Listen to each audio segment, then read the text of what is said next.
Bonjour, Frédéric Naïm, avocat au barreau de Paris. J'interviens en droit des affaires et en fiscalité. J'aimerais aborder un sujet qui concerne notamment le mécanisme conduisant à récupérer une soulte, notamment à l'occasion d'un apport d'une société à une autre. D'où le titre de cette chronique, Soulte ou pas soulte.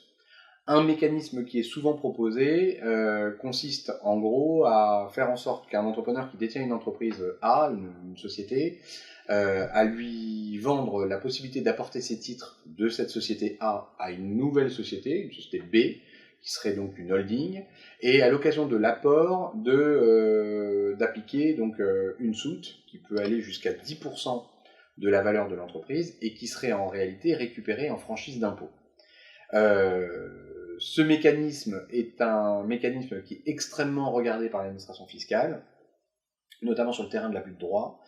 Donc c'est l'article L64B du livre des procédures fiscales qui permet à l'administration de critiquer des opérations soit fictives, soit qui n'ont pour un intérêt qu'une dimension fiscale. Et donc l'administration peut remettre en cause cette opération. Et en gros, c'est de voir quel est l'intérêt pour l'entreprise à réaliser cette opération, et même le montage tout simplement, puisque l'administration va pouvoir appliquer un abus de droit et donc fiscaliser la soulte, voire même en réalité toute l'opération d'apport, si elle considère que c'est une opération qui en réalité déguise un abus de droit. Moi j'ai fait l'expérience pour un de mes clients qui donc envisageait d'apporter ses titres à lui-même. Il était associé avec son épouse d'une société et a voulu faire un apport à une nouvelle société dans le cadre d'un mécanisme de cette nature. L'administration fiscale a répondu dans le cadre de la demande de rescrit qu'elle se réservait la possibilité d'appliquer l'abus de droit, notamment si la soulte était versée au moyen d'un crédit. Donc on parle de crédit, ça peut être crédit bancaire, mais également crédit sous forme de crédit de compte courant.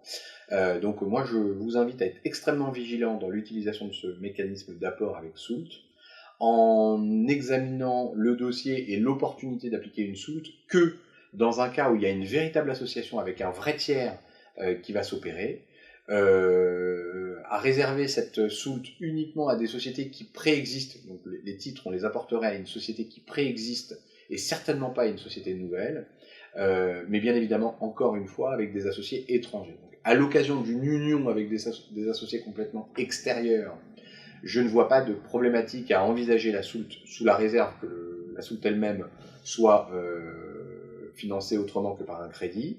Ce point-là pourrait à la limite être discuté, mais si c'est dans le cadre d'une association avec un tiers, on peut concevoir le mécanisme de la soulte. Autrement, si c'est pour, dupliquer une détention capitalistique d'une société A dans une société B, je vous invite à être extrêmement vigilant et à réfléchir à deux fois au risque. Pour moi, le risque, il n'est pas uniquement au niveau de la taxation de la soulte reçue, c'est-à-dire les fameux 10%, mais vraiment quasiment à l'exonération même de l'apport qui pourrait être mis en cause par l'administration à ce moment-là.